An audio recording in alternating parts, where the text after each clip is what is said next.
Hello again and welcome to another making of video. This will be a short one. Now we're getting into the animating part of the process, but before we can animate, we gotta go through the setup and some testing. For setup, first I import the animatic, which I previously broke up into manageable chunks, and then I'll mark the scene where the animatic ends. Then I import the character rigs and the background.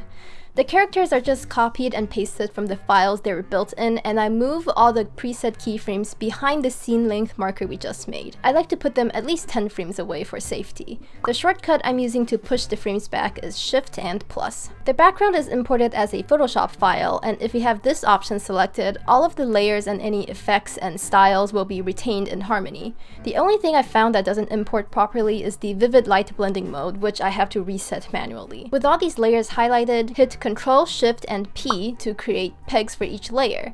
Then I grouped them all together for organization's sake and added a master peg. For testing, I started with this shot with the intent to play with the animation style and to see if there are any problems with the characters and to experiment with the lighting effects. I found a few issues with the rigs, all pretty minor but still needing to be fixed. The line art on the inner parts of the mouth had to be deleted to avoid it looking too crowded and messy, especially when I have to thicken up the lines. I found that Loveless's eyelid doesn't get cut by her eyebrows, so I rearranged the nodes to fix it.